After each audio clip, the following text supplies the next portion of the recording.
You're having a conversation with your friend about wanting to visit Japan, and a few minutes later, you see an advertisement about cheap flights to Japan on Instagram, even though you never searched anything about Japan. All of a sudden, you start thinking, is my phone listening to my conversations? Is my phone listening to me? It is not. In this video, I'm going to explain the mechanics of how that exact ad shows up on your feed. I'm going to explain it in a way that I wish someone would explain it to me if I didn't know anything about computer science. Data, privacy data. Collect some data to get new data. Let's start at the very beginning, way before that ad shows up on your feed. This part is about gathering information about you. To understand this process, let's use the analogy of a private detective that has a lot of clients. This detective is Google, Facebook, and hundreds of other services that make money by showing ads to users. The goal of this detective is to collect as much information as possible about you. But it is struggling because it can't simply ask you to share this information. It comes up with a brilliant idea. Instead of asking you, it asks the websites and the apps that you use to let it observe you silently in the background.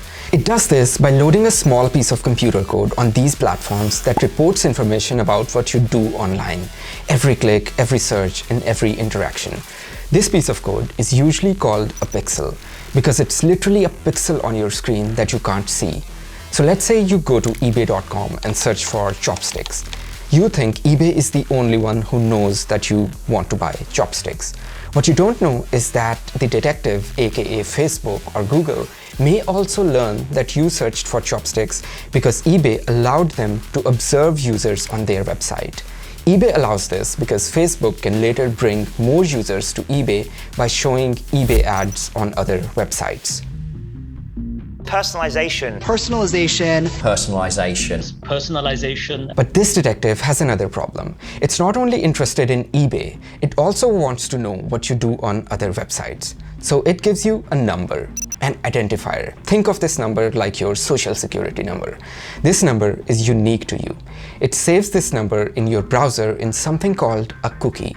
As browsers become more secure, it may use other means to store this number. But what's important is that this number allows the detective to recognize you across different websites and connect your activity together. If you live in Europe, you probably know that you have to accept a cookie policy whenever you visit any website. And when you accept that policy, this is what you're agreeing to. You're agreeing that the website that you're visiting can allow dozens of other services like Facebook and Google to silently observe you. So now when you go to YouTube a day later and watch travel vlog videos, the detective can recognize that it's the same person that searched for chopsticks the other day on eBay. All of a sudden, it has a more detailed picture of you. Person 123 likes chopsticks and traveling. This happens over and over again with everything that you do online. When you use apps like TikTok or Instagram, a similar process takes place. But unlike a browser where cookies are used to connect activity across different websites, your phone makes the job of this detective much easier. Your phone has an advertising identifier. On iPhone, this identifier is called IDFA, and on Android phones, it's called GAID. Apps can use this identifier to help advertisers connect activity across different apps. If you're an iPhone user, you have probably seen a pop-up upon opening an app for the very first time that says, "Ask app to not track." When you say no to that pop-up, it's exactly this ID that you're telling the iPhone to not share with that app.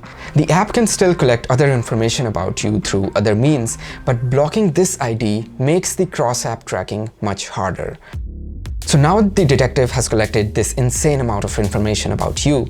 It starts putting these fragments of clues together. It can even combine this information purchased from data brokers such as location history and consumer data collected from other services. This may even include your activity in physical brick-and-mortar stores like grocery stores. So eventually, what this detective ends up with is a digital version of you, one that thinks like you and can be used to predict what you're likely to want next. And this is the point where you have now become the product, packaged into a sellable commodity. The final step is the payday for the detective. When you scroll through Instagram or Facebook, the app loads an ad slot and in real time broadcasts a signal to hundreds of ad bidders. It says, "I have a user. This is the information I have on them. Are you interested in showing an ad? Multiple services make a bid. The bidder paying the most gets to show the ad. This all happens in literally milliseconds every time you see an ad online. So your phone didn't have to listen to your conversation about wanting to go to Japan. It had something far more powerful on you, a digital replica of you that it can use to ask questions to. A replica that, when compared to millions of other people like you, is very likely to be interested in going to Japan at that exact moment.